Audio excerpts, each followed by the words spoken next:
العظيم أعوذ بالله من الشيطان اللعين الرجيم بسم الله الرحمن الرحيم الحمد لله رب العالمين والعاقبة للمتقين والنار للعاصين والملحدين والصلاة والسلام والتحية والإكرام على نبي الرحمة وشفيع الأمة صاحب الوقار والسكينة المدفون بأرض المدينة العبد المؤيد والرسول الممدد المصطفى الأمجد المحمود الأحمد أبي القاسم محمد وعلى ابن عمه ووزيره ووصيه وخليفته نور الأنوار حجج الجبار والد الأئمة الأطهار قسيم الجنة والنار المولود في البيت ذي الأستار إمام المشارق والمغارب الذي حبه فرض على الحاضر والغائب غالب كل غالب علي بن أبي طالب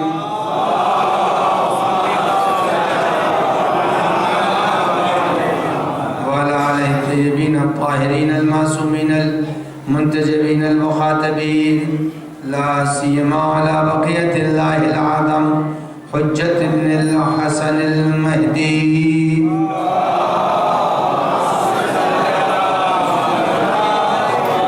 روحي وروح العالمين له الفداء واللعنة الدائمة الباقية على أعدائهم أجمعين من ليلنا هذا إلى قيام يوم الدين أما بعد فقد قال الله الحكيم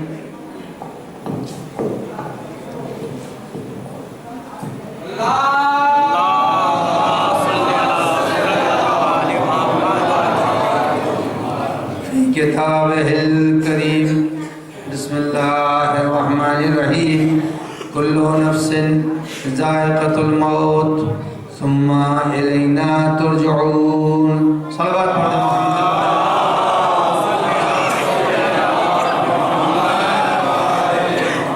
ایک مرتبہ سورہ الحمد اور 3 مرتبہ سورہ قل هو اللہ کی تلاوت فرما کر اس کا ثواب ان تمام مرحومین کے روح کو ایصال فرما دے. مرحوم غضنفر علی، حسینی بی بی، محبوب علی، بدر الحسن، ضیاء الحسن، نجم الحسن، حسن لسکری، نفیس خاتون، امت علی، یامت العلا، اعجاز حسین، مجاہد حسین ابن غضنفر علی، اشرف جہاں،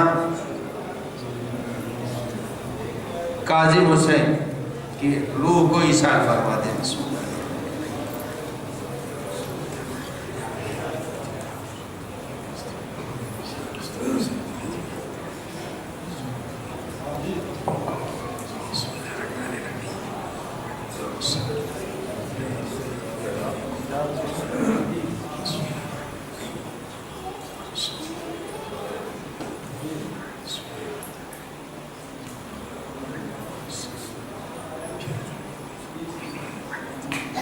ایک صلوات پڑھ دیں محمد و آل محمد.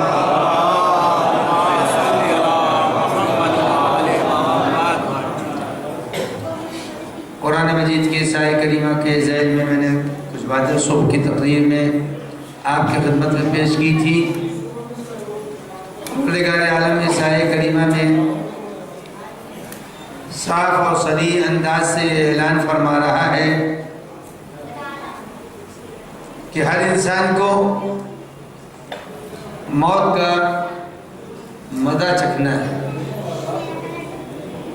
اس کے بعد ارشاد ہوا کہ ثم الینا ترجعون، اور اس کے بعد تمہیں ہماری طرف پلٹ کر آنا ہے. یہ آیت خود ذہن کو متوجہ کر رہی ہے. میں آیا تو ہمارے مومنین میں سے ایک نے سوال کیا آپ جا کب رہے ہیں؟ تو جب یہ سوال کیا جا کب یہ رہے ہیں تو یہ سوال خود بتا رہا ہے ہم یہاں کے اوپر عارضی آئے ہیں، ہمیشہ کے لیے نہیں آئے ہیں.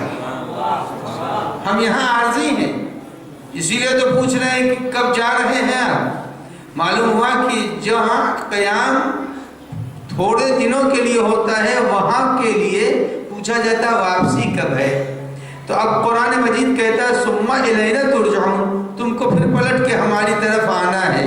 جب آنا ہے تو معلوم یہ ہوا کہ یہاں کا قیام بڑا عارضی ہے، یہاں ہمیشہ نہیں رہنا ہے، اور جب ہمیشہ نہیں رہنا ہے عارضی قیام ہے، تو جب جہاں ٹھہرتا ہے آدمی عارضی طور سے، تو اب مولا کائنات علی ابن ابی طالب علیہ السلام نے فرمایا، حضرت نے فرمایا تخففوا وتلحقوا، اگر آپ سفر میں ہیں تو سفر میں اگر وزنی اٹیچیاں ہیں تو اس کے لیے آپ محتاج ہو جائیں گے کسی مددگار کے کہ کوئی اٹھائے اس ہماری اٹیچی کو، تب لے کے چل سکتے ہیں۔ لیکن اگر چھوٹا سا کوئی ہینڈ بیگ ہے تو خود آپ اس کو لے کر کے آگے بڑھ جائیں گے۔ تو عزیزان گرامی، مولا کائنات نے فرمایا تخففوا تلحقوا، کہا جو جلدی سے ریلوے اسٹیشن سے، جلدی سے ایئرپورٹ سے نکل آتا ہے آدمی، جس کے ہاتھ کے اندر چھوٹا سا بیگ ہوتا ہے، جلدی سے لیا اور فوراً واپس ہو گیا، آگے بڑھ گیا۔ لیکن جن کے سامان زیادہ ہوتے ہیں وہ کلی کا بھی انتظار کر رہا ہے، اور اس کے بعد وہ دیر سے نکلتا ہے، وہ فوری نہیں نکل سکتا ہے۔ تو اب مولا کائنات نے فرمایا کہ اگر تم چاہتے ہو اپنے رب سے جلدی مل جانا، جلدی مل جانا چاہتے ہو، تو اب تمہاری ذمہ داری یہ ہے کہ تم اپنے رب سے ملنے کے لیے اگر جلدی تو تخففو، تو اپنا سامان زندگی مختصر کر لو۔ جب سامان زندگی مختصر کر لو گے تو اب تمہارے لیے مسئلہ نہیں بنے گا، تم بہت جلدی اپنے رب سے مل جاؤ گے۔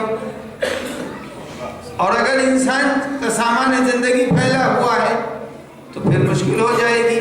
اسی لیے حدیثوں کے اندر ملتا ہے کہ جنت میں پہنچنے والے دو طریقے کے ہوں گے۔ کچھ وہ لوگ ہوں گے جو جنت میں پہنچ جائیں گے بہت جلدی، کچھ وہ لوگ ہوں گے جو برس کے بعد پہنچیں گے۔ جنت میں جائیں گے مگر برس کے بعد جائیں گے۔ تو جو لوگ بہت پہلے پہنچ گئے کہ بھائی تم اتنی دیر سے کیوں آئے، تو کہا مسئلہ یہ ہے کہ تم جلدی کیوں چلے آئے، کیوں جلدی جنت میں پہنچ گئے، اس کی وجہ تو بتاؤ، جنت پہ اتنا جلدی پہنچے کیسے، اور ہم اتنا دیر سے کیوں آئے ہیں پہلے تم بتا دو، ہم بتاتے ہیں۔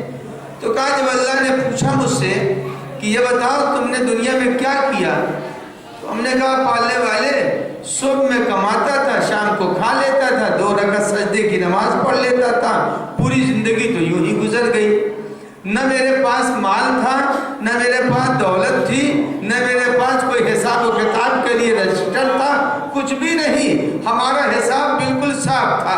کہا 2-2-4 کے حساب سے اللہ نے ہم کو جلدی جنت میں پہنچا دیا۔ لیکن جو صاحبان ثروت تھے ان کو حساب دینا پڑے گا، کہ ان کو جب حساب دے گا 2-2 پیسے کا حساب، کہا دیکھیے ایسا کہ آدمی کو محسوس نہیں ہوتا، لیکن جب کبھی خود اسے نہیں معلوم ہم نے کیا کہا، خود اسے نہیں معلوم ہم نے کیا کیا، لیکن اگر آدمی CC کیمرے کے اندر ہو تو اسے سب معلوم ہو جائے گا جب وہ کیمرے کی ریل چلے گی ہم نے کیا کہا، کیا کیا۔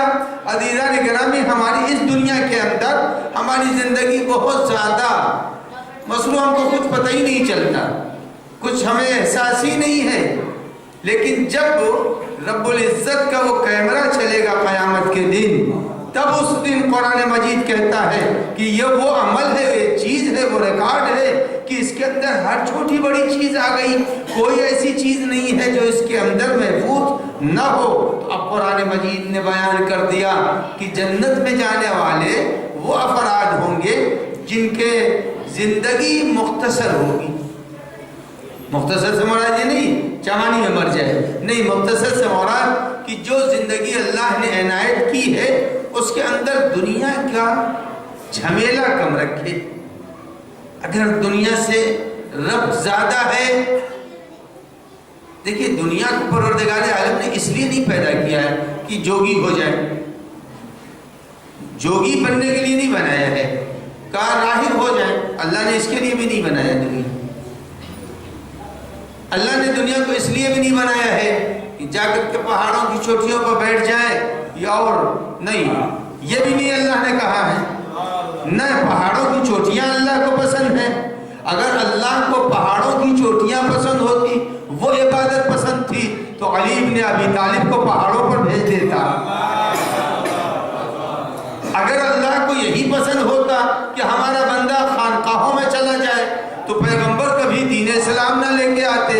یعنی دنیا میں رہو، خوب کماؤ، لیکن کمانے کے ساتھ ساتھ فقط دیکھیے بہت سے ایسے ہیں جو جن کے گھر میں بلب بہت نیچے رہتا ہے، ان کے گھر میں بہت تھوڑی روشنی رہتی ہے، لیکن آپ نے سڑکوں پر دیکھا وہ پول کے اوپر بلب لگا دیا جاتا ہے تاکہ بہت دور تک روشنی پہنچے۔ یعنی بلندی پر جب روشنی رہتی ہے تو اس کا دائرہ وسیع رہے گا۔ یاد رکھے ہر انسان کو چاہیے کہ جب اللہ نے اسے نعمت دی ہے تو اس کو نعمت کو اتنا اونچا کر دے، اس کی نعمت سے سبھی فائدہ اٹھا رہے ہیں۔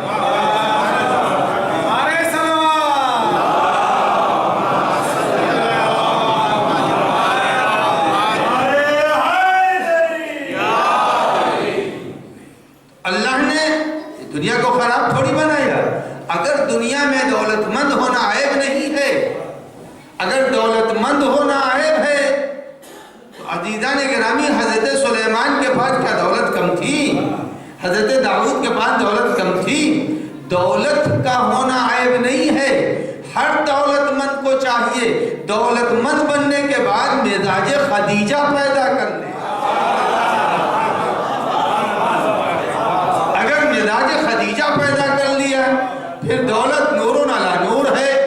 جناب خدیجہ کے پاس دولت کم تھوڑی تھی، لیکن جناب خدیجہ کی ساری دولت اسلام کی ترقی میں لگ گئی، اسلام کی ترقی میں لگ گئی۔ یہ دولت وہ دولت ہے جس دولت کو قرآن نے مذموم قرار نہیں دیا۔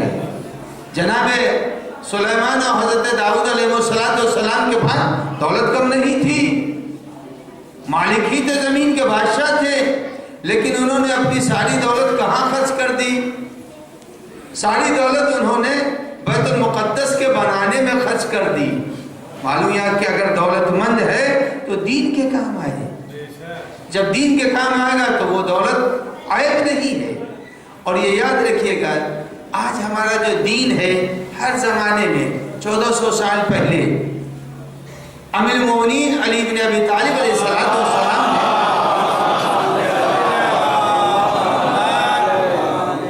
حضرت نے جناب مالک اشتر کو جو خط لکھا ہے نہج البلاغہ میں، اس کے اندر حضرت نے ایک جملہ فرمایا۔ حضرت فرماتے ہیں ان هذا الدین قد کان اسیرا بعید الاشرار۔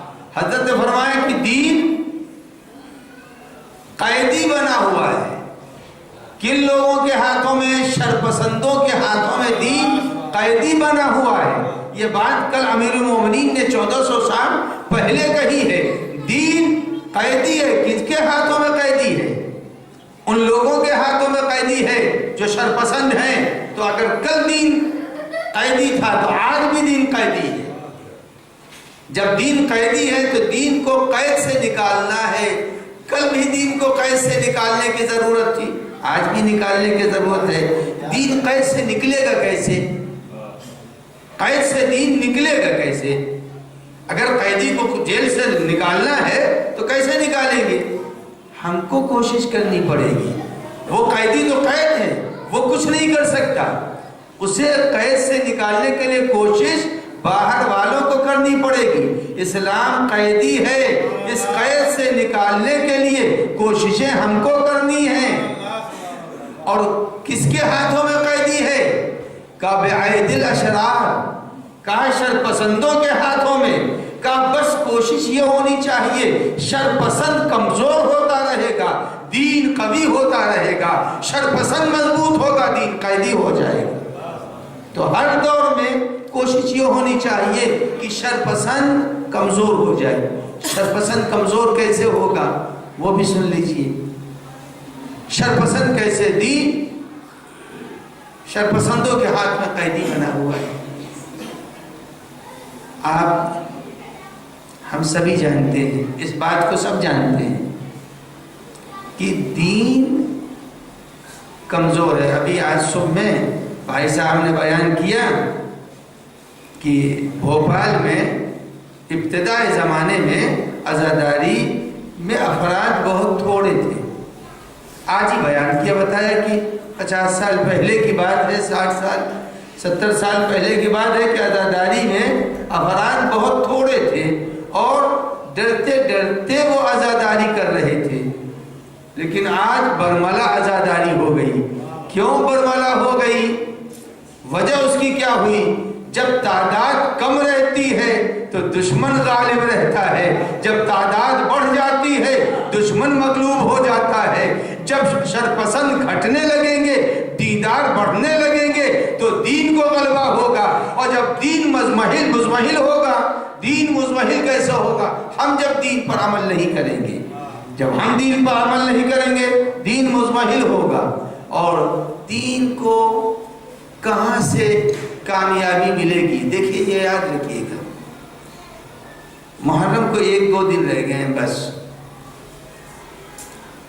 صرف 1-2 دن رہ گئے ہیں محرم میں۔ کہیں اور سے دین نہیں ملے گا۔ دین اگر ملے گا تو صرف اور صرف ذات اہل بیت علیہ السلام سے ملے گا۔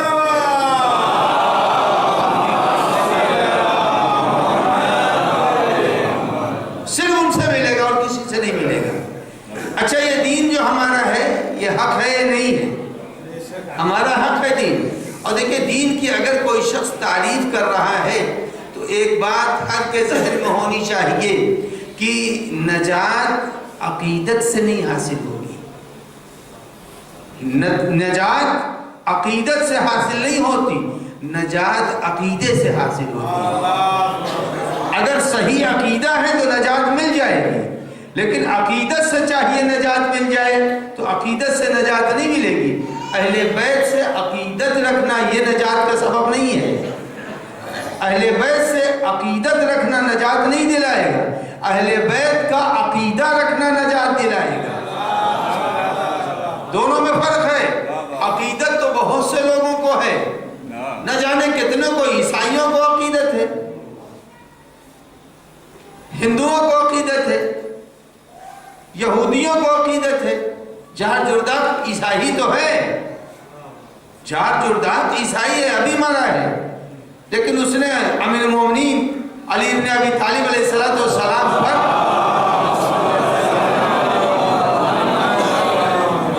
بہترین کتاب اس نے لکھ دی۔ آج بہت سے ہمارے اس ملک میں شعراء ہیں جو ہندو ہیں، تو یہ ساری کی ساری چیزیں عقیدت کہی جائیں گی، عقیدہ نہیں بنے گی۔ عقیدہ اس وقت بنے گا جب ہم اہل بیت کو خدا کا نمائندہ مانیں، جب خدا کا نمائندہ مانیں اور مرکز قرار دیں ان کو حق کا۔ دیکھیے، حق کی 2 قسمیں ہیں، ایک حق معقول ہے اور ایک حق محسوس ہے۔ بھاری تو نہیں ہو جائے گا؟ بزرگ جتنے وہ سب سمجھ رہے ہیں، نوجوانوں کے لیے حق 2 ہے، ایک حق معقول ہے اور ایک حق محسوس ہے۔ معقول یعنی عقل میں حق آ رہا ہے، اور ایک حق وہ ہے جسے ہم آنکھوں سے دیکھ رہے ہیں۔ 2 چیزیں ہیں۔ اللہ حق ہے نہیں ہے نا؟ بِأَنَّ اللَّهَ هُوَ الْحَقُّ، قرآن مجید کہہ رہا بِأَنَّ اللَّهَ هُوَ الْحَقُّ، اللہ حق ہے۔ جب اللہ حق ہے تو اللہ عقل میں آنے والا ہے یا آنکھوں سے دیکھنے والی چیز ہے؟ جلدی بتائیے، عقل والی چیز ہے۔ تو اللہ حق ہے، جو اللہ جب حق ہے تو عقل والا ہے، اس کو کہتے ہیں حق معقول، جو عقل میں آئے وہ حق ہے۔ وَأَنَّ اللَّهَ هُوَ الْحَقُّ، اللہ حق ہے، اور جو اللہ کے علاوہ من دونہ هو الباطل، اللہ کو چھوڑ کر جن کو پکارا جائے گا وہ باطل ہے۔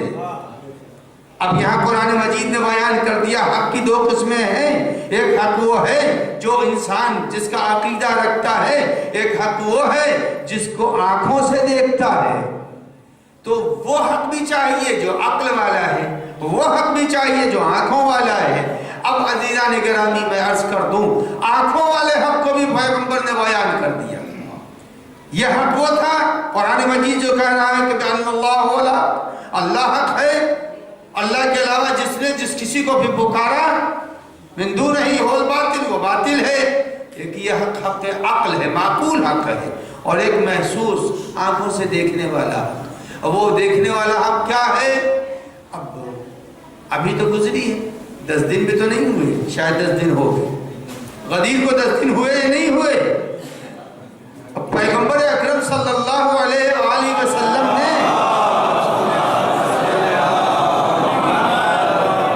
حق پہچانوا دیا، حق محسوس کا آنکھوں سے حق کو دیکھ لو۔ اور کیسے پہچانوایا حق کو؟ جب پیغمبر اکرم صلی اللہ علیہ وآلہ وسلم نے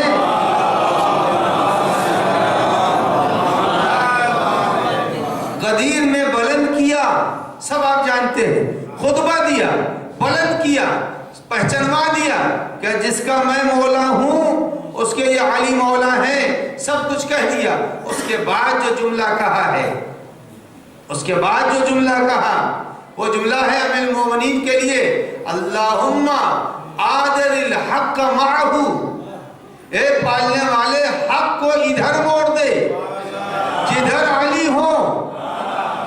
اب عزیزان گرامی متوجہ رہیے گا، اگر حق پہچاننا ہے اللہم عادل الحق معہ، اب یہاں پر سب پڑھے لکھے بیٹھے ہیں، ہر آدمی نے اپنے ابتدا میں پڑھائی کے دور میں پرکار چلایا ہے، پرکار جب چلا لیا تو ایک پوائنٹ کے اوپر رکھ دیا، اب رکھ دیا اس کے بعد دائرہ بنا رہے ہیں، دائرہ جو بنا رہے ہیں پہلے پوائنٹ طے کر لیا، نوک وہاں بیٹھ گئی، اب جو بنا رہے ہیں تو دائرہ بن رہا ہے، اگر وہ پوائنٹ کہیں کمزور پڑ جائے تو دائرہ ٹوٹ جائے گا، دائرہ مکمل نہیں ہو سکتا ہے۔ دائرہ کامل اسی وقت ہوگا جب مرکز طے ہو جائے۔ عزیزان گرامی پیغمبر نے فرمایا غدیر میں کہ علی کی ذات مرکز ہے، اگر حق کو دیکھنا ہو تو دیکھو، اگر علی کے گرد گھوم رہا ہے تو حق ہے۔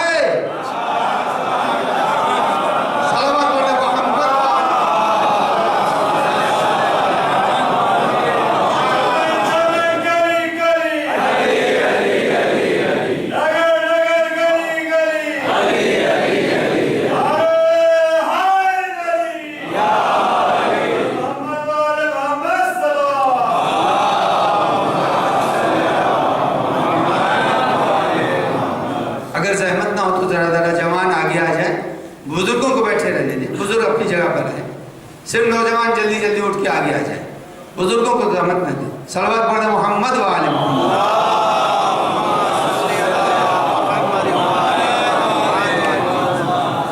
تو اب معلوم یہ ہوا حق کو اگر پہچاننا ہے تو پیغمبر نے پہچانوایا کہ اللہ حق ہے، وہ حق معقول ہے، اور علی کی ذات حق محسوس ہے، آنکھوں سے دیکھا۔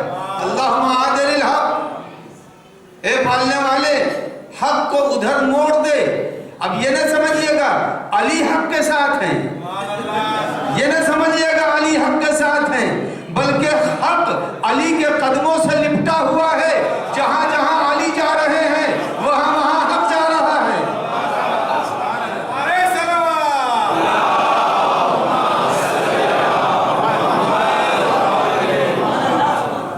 اب یہ نو دنیا سمجھے کہ ارے جہاں نہیں، حق الگ کوئی چیز نہیں ہے، شناخت حق کی اسی جگہ ہے جہاں جہاں قدم علی کا پڑ جائے، اگر بدر میں پڑ جائے تو بدر حق ہے، اگر خیبر میں پڑ جائے خیبر حق ہے، خندق میں پڑ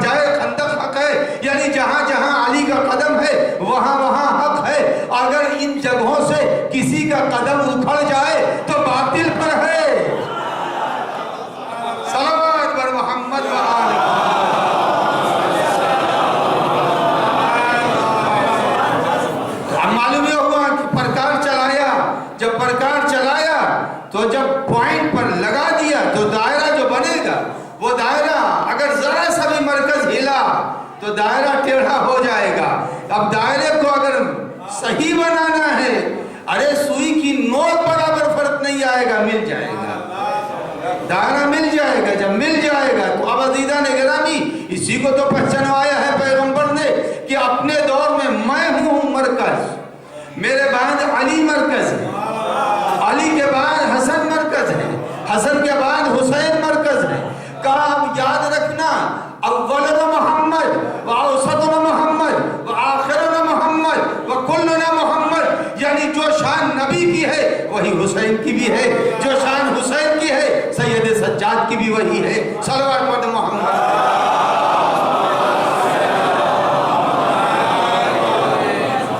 تو معلوم یہ ہوا کہ حق ذات امیر المومنین ہے، مرکز ذات امیر المومنین ہے. اب پیغمبر کی دوسری حدیث، پیغمبر کی دوسری حدیث، علی القرآن والقرآن مع علی، علی قرآن کے ساتھ ہیں، قرآن علی کے ساتھ ہے. تو اب یہ قدیم میں پہچانوا دیا کہ یاد رکھنا علی حق ہے، ذات علی حق ہے، تو جو بھی مل جائے گا علی سے وہی حق ہے، وہی حق ہے. اب ایسی موت، ابھی آپ حضرات نے اتنے کو سورہ فاتحہ پڑھوایا اور قبرستان میں آپ نے تلقین سنی، قال موت حق، موت حق ہے. تو کون سی موت حق ہے؟ وہ موت حق ہے جو علی سے جڑی ہوئی ہوگی.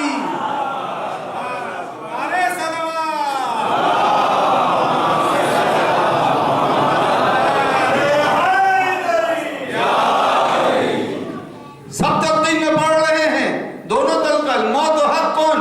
موت حق ہے. تو اب معلوم ہے ہر موت حق نہیں ہوگی، ساری موت حق نہیں ہوگی. عزیزان گرامی وہ موت حق ہے جو مرنے والے کے قلب میں اس کے محبت علی ابن ابی طالب ہو جائے. اور یہ یاد رکھیے گا قیامت کے دن کچھ کا چٹکیوں میں حساب ہو جائے گا، فوراً حساب ہو جائے گا. اب بھائی تھوڑی آبادی تھوڑی ہے، آج جو ہے وہ 7 ارب کی آبادی ہے. اگر ایک ایک آدمی کے لیے آدھا منٹ لگ جائے تو کتنا لگ جائے گا؟ تقریباً 4 ارب منٹ لگ جائیں گے. اب آپ اندازہ لگائیں، حساب لگانا کتنا مشکل ہو جائے گا. لیکن پروردگار عالم جب وہ حساب لے گا تو حساب کے لیے کوئی مسئلہ نہیں ہے. آسان لفظوں میں بتا دوں، کتنے انڈیا میں سفر کیے ہیں، کتنا بینک بیلنس ہے، کہاں کہاں جو ہے اکاؤنٹ کھلا ہوا ہے، سب ایک آدھار کے بارکوڈ میں چھپا ہوا ہے. کہا آپ کو کچھ بتانا نہیں ہے، سب آدھار کے بارکوڈ میں چھپا ہوا ہے. ادھر آدھار دیکھا، کہا فلاں جگہ ان کا ہے، فلاں جگہ گئے تھے، فلاں پیسے خرچ کیے، فلاں ٹرانسفر کیا، یعنی سب ایک آدھار میں چھپا ہے. بس یاد رکھیے گا جب قیامت آئے گی اللہ جو ہے جب حساب لے گا تو محبت کا بارکوڈ لگا دے گا. کہا جہاں جہاں محبت کا بارکوڈ، کہا وہی نجات یافتہ. صلوات پڑھیں محمد و آل محمد.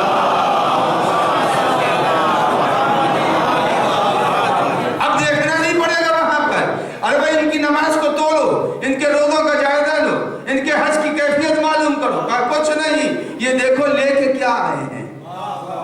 اگر وہ لے کے آئے ہیں تو بس کافی ہے، وہ لے کے اگر آ گئے ہیں. اب ظاہر ہے نمازیں تو ہیں، پڑھنی تو پڑیں گی، روزے رکھنے تو پڑیں گے، حج کرنا تو پڑے گا، سب کچھ ہے. لیکن عزیزان گرامی مسئلہ یہ ہے کہ سب کچھ کے باوجود کچھ نہ کچھ تو کمی رہی جاتی ہے.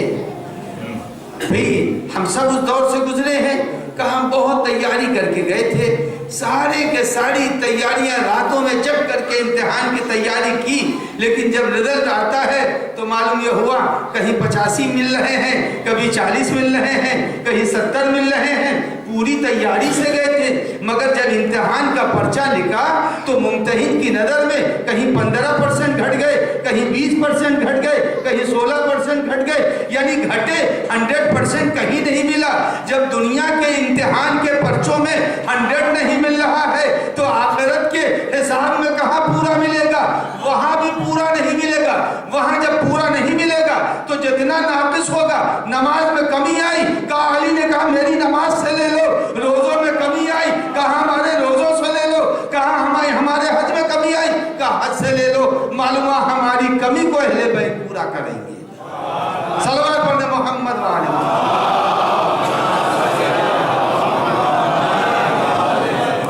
عزیزان گرامی, موت حق ہے. جب حق ہے تو ایسوں سے وابستگی ہونی چاہیے جو وابستگی نجات دلا دے. رضی اللہ کہنے سے تھوڑی کچھ ہوگا, علیہ السلام کہنے سے تھوڑی کچھ ہوگا. عزیزان گرامی, یہ دیکھیے کردار نبوت سے مل رہا ہے نہیں مل رہا. ابو ریحان بیرونی بہت بڑا سیاح تھا, سفر اس نے بہت کیا, ہندوستان بھی آیا تھا. وہ اپنی کتاب میں عجیب و غریب واقعہ لکھتا ہے. وہ عجیب و غریب واقعہ لکھتا ہے. ایک عام سی بات میں کہہ رہا ہوں, غور کرنے کی جگہ ہے. وابستگی ایسوں سے ہونی چاہیے جس کے کردار میں نبوت کا کردار مل رہا ہو. قرآن مجید کہتا ہے کہ جناب ابراہیم علیہ السلام نے جب بتوں کو توڑا ہے, جب بتوں کو توڑا, قرآن کہتا فَجَعَلْهُمْ جُذَاذًا, بتوں کو توڑ کے چور چور کر دیا. بتوں کو توڑ کر چور چور کر دیا, قرآن کہہ رہا ہے. تو اب کردار نبی کیا ہے, انداز پیغمبر کیا ہے, خلیل الرحمن ہے. قرآن کہہ رہا ہے کہ بتوں کو توڑ کے فَجَعَلْهُمْ جُذَاذًا, چور چور کر دیا. تو جب بتوں کو چور چور کر دیا تو نبی کی سیرت پر عمل کرنے والا وہ ہے جو بتوں کو چور چور کر دے. اور ماشاءاللہ اس کے اندر یقیناً ہے, عمرہ اور حج کر کے پلٹنے والے اس کے اندر یقیناً ہے. عزیزان گرامی, ایک حکم ہے کہ جب تم خانہ کعبہ میں جاؤ تو باب شیبہ سے جاؤ. سبھی اس کے اندر جو لوگ حج کر چکے ہیں مستحب ہے کہ باب شیبہ سے وارد ہو خانہ کعبہ کے اندر. باب شیبہ سے کیوں جاؤ, کسی دروازے سے جا سکتے ہیں, کہا نہیں, باب شیبہ سے جایا کرو. باب شیبہ سے جانے کی وجہ یہ ہے کہ جب وہ خانہ کعبہ کے بتوں کو امیر المومنین نے توڑا تھا پیغمبر کے شانے پر سوار ہو کر کے, تو ان سارے بتوں کو باب شیبہ کے پاس گڈھا کھود کر وہیں انہیں دفن کر دیا, چھپا دیا. اور حکم یہ ہے کہ جب کعبے میں آؤ تو تم باب شیبہ سے آؤ تاکہ تمہارے قدم بتوں کو کچلتے ہوئے اللہ کے گھر میں داخل ہو جائے. اب اندازہ لگائیں کتنا اہم مسئلہ ہے. کہا باب شیبہ سے آیا کرو, مستحب ہے, تاکہ تمہارے قدموں کے نیچے جب وہاں سے گزریں گے تو ذہن میں آئے گا یہاں بت دفن ہے, یہاں بت چھپائے گئے ہیں. کہا کس نے چھپایا, کہا علی نے چھپایا. کعبے میں بعد میں پہنچے, ذکر علی پہلے پہنچ گیا. ذکر علی ابن ابی طالب پہلے ذہن میں آیا. اب عزیزان گرامی, اس واقعے کو یاد رکھیے گا. دو واقعے سنائے. حضرت ابراہیم نے بتوں کو چکنا چور کر دیا, امیر المومنین نے باب شیبہ میں دفن کر دیا. اب اس وقت جو لوگ حج اور عمروں سے فارغ ہو رہے ہیں, یہ بتائیے باب شیبہ بند ہے یا کھلا ہے؟ یہ جلدی بتائیے, باب شیبہ کھلا ہے یا بند ہے؟ یعنی باب شیبہ بند کر دیا گیا. باب شیبہ کا بند کرنا اس بات کی دلیل ہے ابھی بھی دلوں میں محبت خود باقی ہے. صلوات پڑھیں محمد وآل محمد.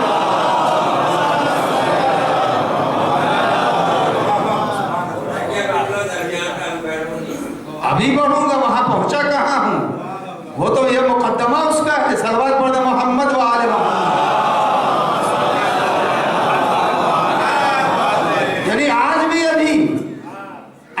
ابھی علی سے اتنی دشمنی ہے, باب شیبہ بند کر دیا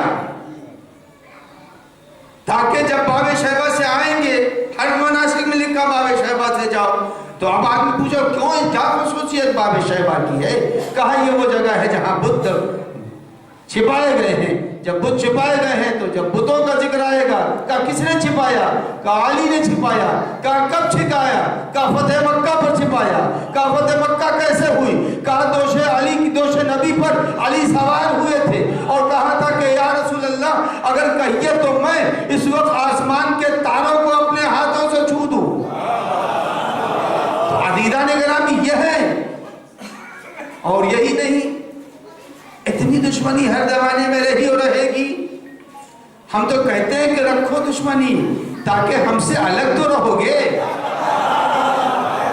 پہچان تو رہے گی تم کون ہو ہم کون ہیں. اس میں بہت سے مومنین ہیں جو زیارتوں پہ گئے ہیں اور جب زیارتوں پہ گئے ہیں تو وہاں کے اوپر مسجد کوفہ ہے. مسجد کوفہ میں امیر المومنین کی خلافت ظاہری کا زمانہ ہے اور خلافت ظاہری میں امیر المومنین بیٹھے تھے اور اصحاب بھی موجود تھے. اس میں اتنے میں دیکھا لوگوں نے کہ ایک بہت بڑا، آج بھی بہت زیادہ آبادی نہیں ہے، 1400 سال کے بعد تو تقریباً ویرانہ تھا. ہم نے تو 1994 میں جس وقت پہلی زیارت کی تھی تو اس وقت مسجد کوفہ پختہ بھی نہیں تھی، اس کا فرش پختہ نہیں تھا، چھلیاں پڑی ہوئی تھی، بالو و ریت پڑے ہوئے تھے. تو عزیزان گرامی اس زمانے میں امیر المومنین مسجد کوفہ میں ہے اور اصحاب کا جھرمٹ ہے. اس جھرمٹ میں تقریر فرما رہے ہیں کہ اچانک ایک دروازے سے بہت بڑا اژدہا آ گیا، بہت بڑا اژدہا آ گیا. اور جب آیا تو ظاہر ہے کہ مجمع کے اندر ذرا سا کچھ اضطراب تو پیدا ہوا، لیکن ہم نے نہیں دیکھا کہ کوئی اس میں بلبلایا ہو یا گریہ کیا ہو. ہم نے نہیں دیکھا کہیں کسی نے جو ہے لکھا ہو کہ یہاں کے اوپر ارے ڈر سے کوئی رو رہا ہو. عزیزان گرامی اژدہا دیکھ کے علی والا روتا نہیں ہے، مگر اگر کہیں چھوٹا سا سانپ نظر آ جائے تو اب قرآن کہتا ہے لا تحزن، کیا رو رہے ہو، چپ رہو.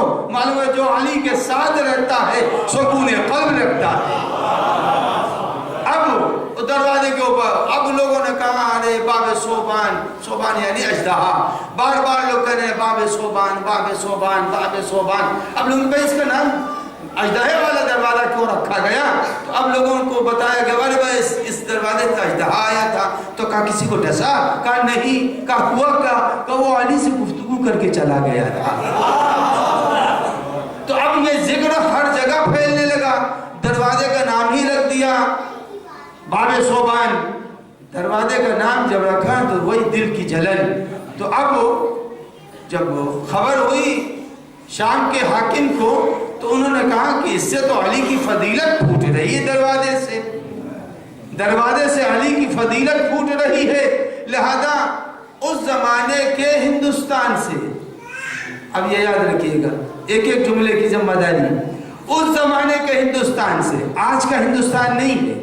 آج تو آپ جتنا چاہیے جو چاہیے منگوا لیجئے، جہاں چاہیے بھیج دیجئے.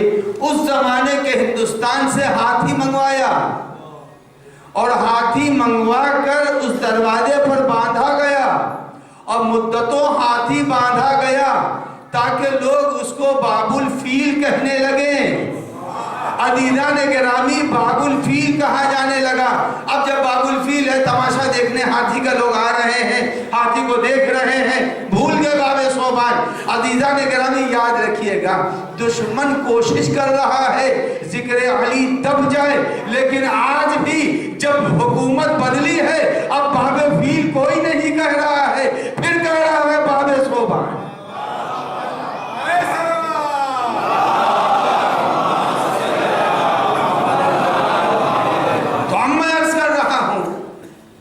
جب بت پرستی بت کو توڑا ہے تو توڑنے کے بعد قرآن کہتا فَجَعَلْهُ جُثَاثًا، چور چور کر دیا.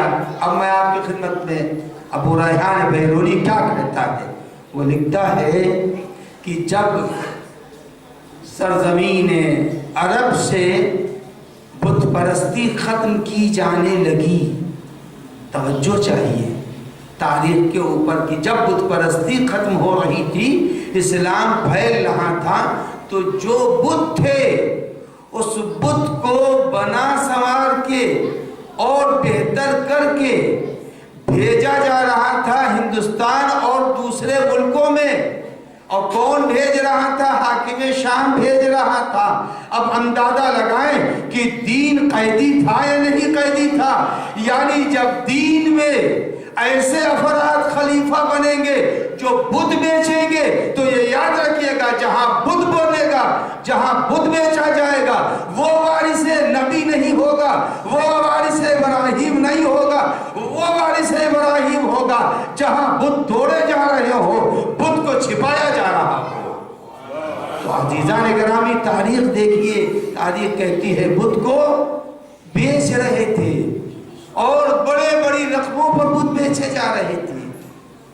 یہ نوجوانوں کو ہماری خبر نہیں ہے، بدھ وہاں سے یہاں بیچے گئے ہیں، یہ سارے بزرگ تو جانتے ہیں، تاریخ ان کی نظر میں ہے، لیکن نوجوانوں کو بتا دیں کہ بدھ بیچا گیا۔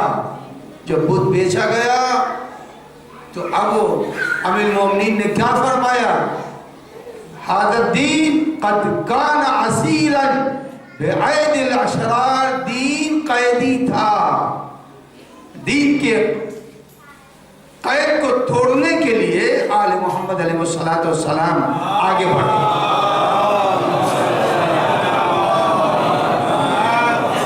قیدی دین کو چھڑانے کے لیے اہل بیت آگے بڑھے، اور انہوں نے اس قیدی دین کو چھڑانے میں بہت قربانیاں پیش کر دی،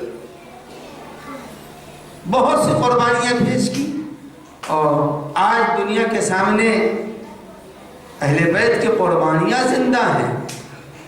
یہ نہ کوئی سمجھے کہ اہل بیت کو مٹا دیا تو مٹ جائیں گے، نہیں، کوئی نہیں مٹا سکتا، کوئی مٹا ہی نہیں سکتا، اہل بیت کو کوئی مٹا نہیں سکتا، اس لیے کہ قرآن کہتا ہے الحق عند ربک، هو الحق عند ربک، حق وہ ہے جو تمہارے رب کے پاس ہے۔ قرآن کہہ رہا حق تمہارے رب کے پاس ہے۔ جب حق رب کے پاس ہے تو اس وقت ذکر اہل بیت مٹے گا جب خدا مٹ جائے گا۔ حق رب کے پاس ہے، جب حق رب کے پاس ہے تو جو چیز رب کے پاس ہے وہ مٹتی نہیں ہے۔ جب رب کے پاس ہے مٹ نہیں سکتی، تو جو بھی رب کے پاس ہے، حسین رب کے پاس ہے، اس لیے کہ قرآن کہہ رہا ہے یا ایھا النفس المطمئنہ ارجعی الی ربک، اپنے رب کی طرف پلٹا۔ تو جو رب کی طرف ہوگا، رب باقی ہے تو رب کے پاس رہنے والے بھی باقی رہیں گے، اللہ باقی ہے تو حسین بھی باقی رہیں گے، اللہ حق ہے علی بھی حق ہے، اگر اللہ باقی ہے تو علی بھی باقی رہیں گے۔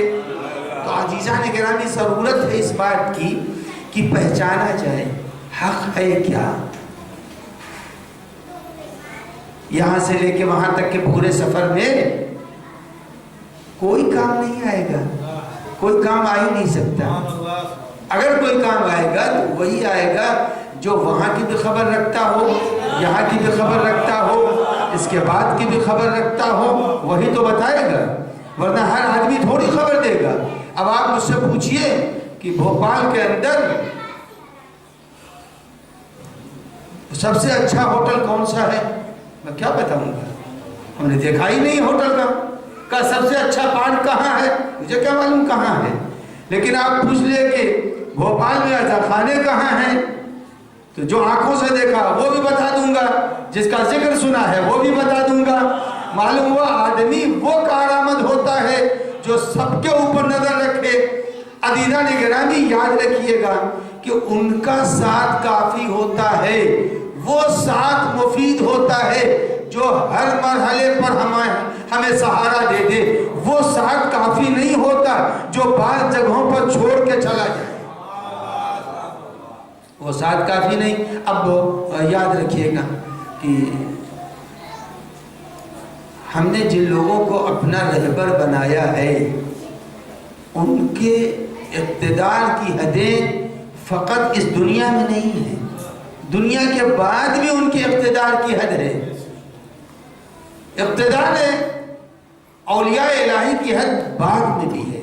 اب میں مختصر سا تذکرہ کر دوں جس سے آپ اندازہ لگا لیں کہ ہم نے جن کو اپنا رہبر اور رہنما مانا ہے ان کا عقیدہ ہمیں کہاں کہاں نجات دے گا، کہاں کہاں نجات دے گا۔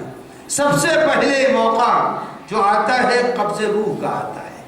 جب روح قبض کی جاتی ہے تو پھر اس وقت سب سے پہلے جو چیز کام آتی ہے وہ محبت علی ابن ابی طالب علیہ السلام۔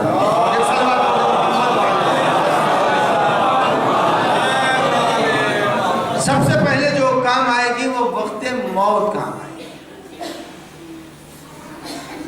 موت کے وقت سب سے پہلے محبت علی ابن ابی طالب کام آتی ہے۔ اور کیسے کام آتی ہے، کب کام آتی ہے؟ روایتوں کے اندر ہے کہ جب ملک الموت سراہانے پہنچے تو امیر المومنین اور چہاردہ معصومین سب وہاں موجود رہتے ہیں ہر مرنے والے کے سراہانے۔ امیر المومنین نے فوراً ملک الموت سے کہا کہ اس کی روح بڑی نرمی سے قبض کرنا، اس کو اذیت نہ ہو۔ یعنی معلوم یہ ہوا کہ روح کے قبض کرنے میں اذیت ہوتی ہے، لیکن مولا نے کہا اس کی روح بڑی آسانی سے قبض کرنا۔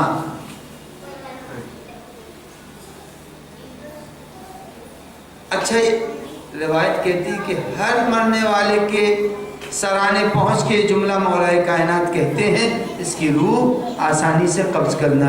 ملائکہ در اہل بیت کے نوکر ہیں یا نہیں ہیں؟ ملائکہ در اہل بیت کے خادم ہیں۔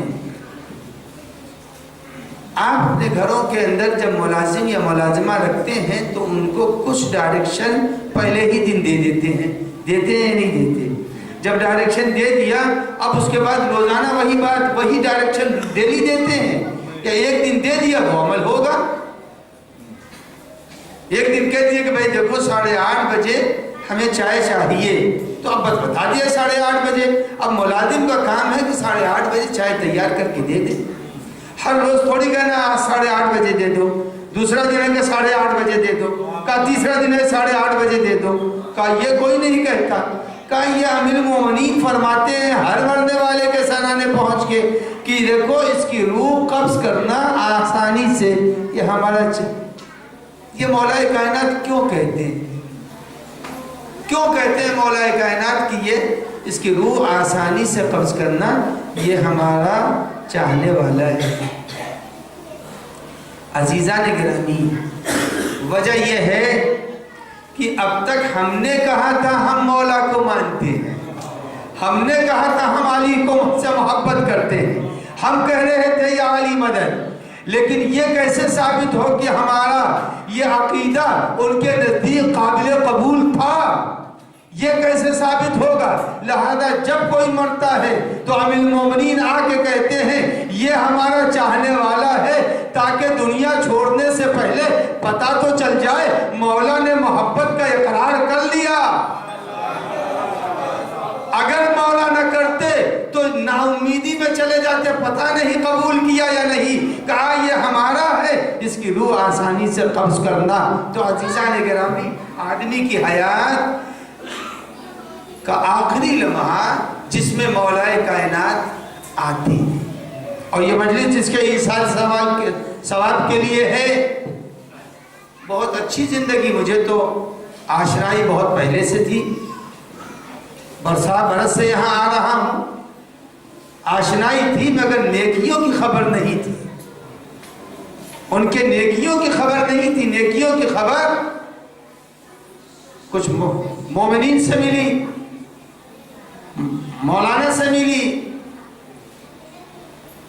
اب ان کی نیکیوں میں سے ایک نیکی یہ ہے جو مولا کائنات نے جس کی طرف اشارہ کیا۔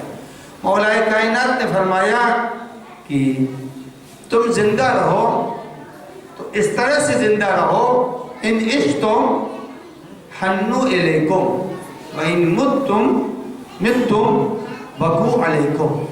کہا تم ایسے زندہ رہو کہ جب تک زندہ ہو لوگ تمہاری طرف کھچ کھچ کے آتے ہیں۔ یہ مولا کائنات نے فرمایا جب زندہ رہو تو لوگ کھچ کھچ کے تمہاری طرف ہنو الیکم، تمہاری طرف کھچ کے آ رہے ہوں، اور جب تم مر جاؤ تو بکو علیکم، تمہاری جدائی پر رنجیدہ خاطر ہو جائے۔ تو مجھے بتایا ہے مومنین نے، جن کی مدت قیام یہاں پر کسی کی 30 سال، کسی کے 35 سال، لوگوں نے بیان کیا کہ جتنا بڑا مجمع جنازے میں مرحوم کے تھا اتنا بڑا مجمع برسہ برس پہلے سے نہیں دیکھا گیا۔ تو یہ کیوں ایسا ہے؟ زندہ رہے تو اسی شان سے زندہ رہے۔ ایک صاحب نے مجھ سے نقل کیا کہ داہنے ہاتھ، حدیث میں ہے کہ اگر تم نیکی کرو تو داہنے ہاتھ سے کرو تو بائیں ہاتھ کو خبر نہ ہونے پائے۔ کہ مرحوم میں خوبی یہ بھی تھی کہ ان کی نیکیوں سے لوگ باخبر نہیں تھے، یا وہ باخبر تھے یا سامنے والا باخبر تھا۔ مومنین کو اس کی خبر نہیں تھی کہ کسی کے ساتھ کیا کر رہے۔ تو ایک نمونہ زندگی تھی جس کو انہوں نے گزار دیا۔ اور سب سے اچھی بات تو یہ ہے کہ باوضو دنیا سے گئے، اور جب باوضو دنیا سے گئے تو صاحبان تطہیر لینے آئے تھے۔ جب لینے آئے تھے تو کہا ان کے بارگاہ میں پہنچنا ہے تو باوضو ہونا چاہیے۔ اور اس کے بعد یہ ہے کہ جب آدمی کسی کے یہاں پہنچتا ہے تو کہتا السلام علیکم، سلام ہو ہمارا آپ کے اوپر۔ اور یہ مرنے والے نے کتنا اچھا انتخاب کیا۔ تشہد میں کہا جاتا ہے السلام علیکم ایھا النبی ورحمۃ اللہ وبرکاتہ۔ پیغمبر کو دیکھ رہے ہیں، ادھر ان کو سلام کر رہے ہیں، ادھر بندگی کی نماز مکمل ہو رہی ہے۔ تو بہت اچھی حیات پائی، نہ کسی کے احسان مند ہوئے، نہ طبیب کے ممنون کرم ہوئے، کچھ بھی نہیں۔ ایسی اچھی حیات لے کے آئے کہ مرنے کے بعد لوگوں نے ان کی نیکیوں کا تذکرہ کیا کہ مسجدوں کی طرف متوجہ رہے، اذا خانوں کی طرف متوجہ رہے، نماز جماعت کی طرف متوجہ رہے، اور کسی کو خبر ہی نہیں ہوئی، کسی کو ان کے اس نیک عمل کی خبر ہی نہیں ہوئی کہ کن مسجدوں میں وہ حصہ لے رہے ہیں، کہاں کی ضرورتوں کو پورا کر رہے ہیں، کن ادا خانوں کی ضرورتوں کو پورا کر رہے ہیں۔ اتنا لوگوں نے یہاں اس کے لیے بھی بیان کیا کہ اس ادا خانے میں ذریعہ حسین رکھوائی ہے۔ اب آپ اندازہ لگائیں کہ اس کو کتنا عشق تھا، عقیدے کے اعتبار سے حسین سے ربط تھا، اہل بیت سے ربط تھا، اور سجدے کے اعتبار سے سب سے بہترین سجدہ وہ ہے جو ائمہ ہدی علیہ السلام نے انجام دی۔ بہرحال ان کی جدائی شہر بھوپال کے لیے باعث ملال ہے، لیکن خوشی اس بات کی ہے کہ زندگی بڑی پاکیزہ پائی، بہت اچھی زندگی رہی، باطہارت دنیا سے گئے، لوگوں کے درمیان اچھے چرچے ہیں۔ میری دعا یہ ہے کہ اللہ ان کے درجات کو بھی بلند کرے، اور ان کے نوجوان فرزند صالح کو ان کے راہ پر ان سے آگے چلنے کی توفیق عنایت کرے، اور وہ بھی اسی راہ کو اختیار کریں جس راہ کو ان کے والد نے اختیار کیا۔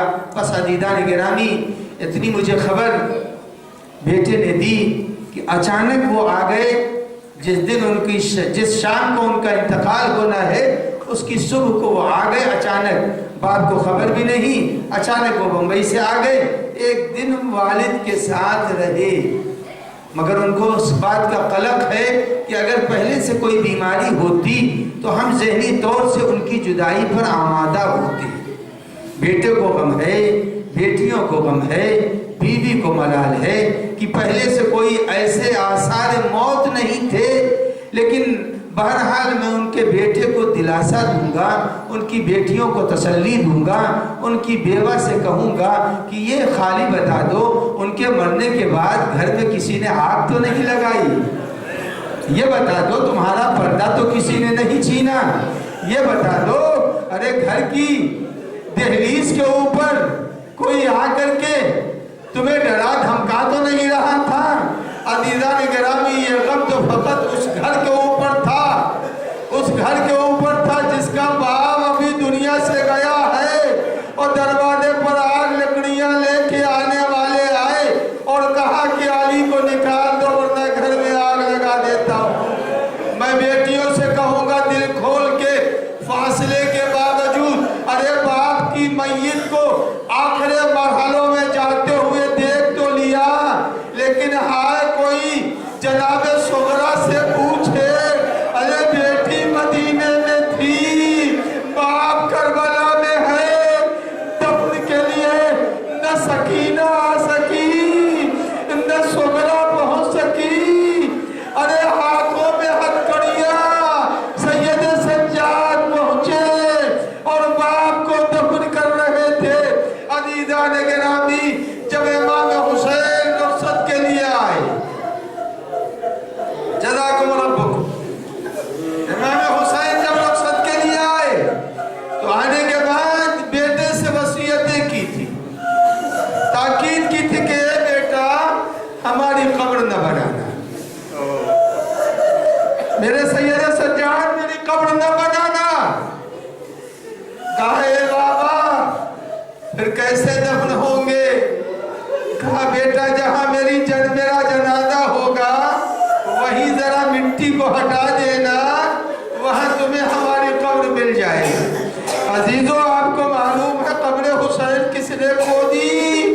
یہ غم دنیا میں کسی کو کوئی نہ دکھائے۔ ارے ام سلمہ سو رہی تھی اور جب عاشور کی عصر آئی ام سلمہ خواب سے اٹھی بے چین ہو کے، لوگوں نے پوچھا ام سلمہ کیا ہوا؟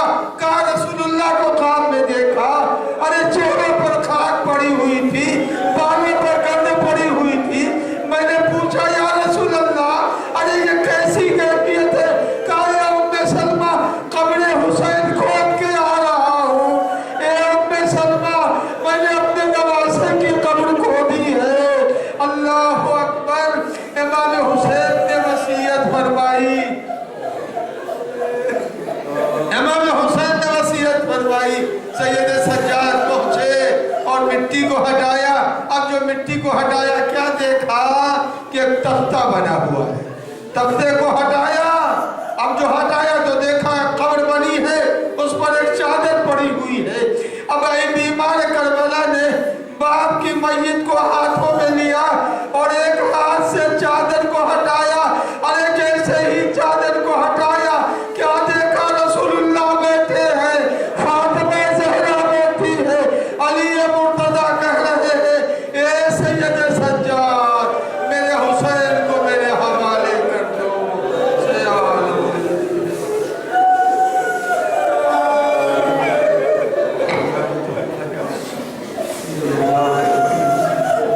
كانت لي وكانت يا الله يا الله يا الله يا الله يا الله يا الله يا الله يا الله يا الله الہی قلب امام کو راضی و خوشنود فرما، ظہور امام میں تعجیل فرما، بیماروں کو شفا عنایت فرما، صاحبان دختر کو فرائض سے زبدوش فرما، نوجوانوں میں دین و دیانت عنایت فرما، حاضرین کی تمام تمناؤں کو مستجاب فرما۔